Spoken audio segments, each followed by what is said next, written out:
When Jesus had crossed again in the boat to the other side, a great crowd gathered around him, and he was by the sea. Then one of the leaders of the synagogue, named Jairus, came, and when he saw him, fell at his feet, and begged him repeatedly, "My little daughter is at the point of death. Come and lay your hands on her, so that she may be made well and live."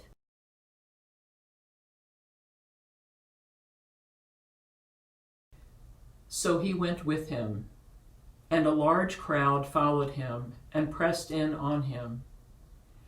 Now there was a woman who had been suffering from hemorrhages for 12 years.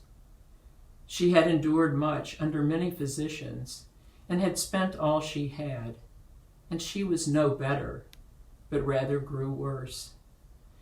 She had heard about Jesus and came up behind him in the crowd and touched his cloak. For, she said, "If I but touch his clothes, I will be made well." Immediately her hemorrhage stopped, and she felt in her body that she was healed of her disease. Immediately aware that power had gone forth from him, Jesus turned about in the crowd and said, "Who touched my clothes?" And his disciples said to him, "You see the crowd pressing in on you. How can you say, 'Who touched me?'" He looked all around to see who had done it. But the woman, knowing what had happened to her, came in fear and trembling, fell down before him, and told him the whole truth. He said to her, "Daughter, your faith has made you well. Go in peace and be healed from your disease." While he was still speaking, some people came from the leader's house to say, "Your daughter is dead. Why trouble the teacher any further?" But overhearing what they said, Jesus said to the leader of the synagogue, "Do not fear, only believe." He allowed no one to follow him except Peter, James, and John, the brother of James.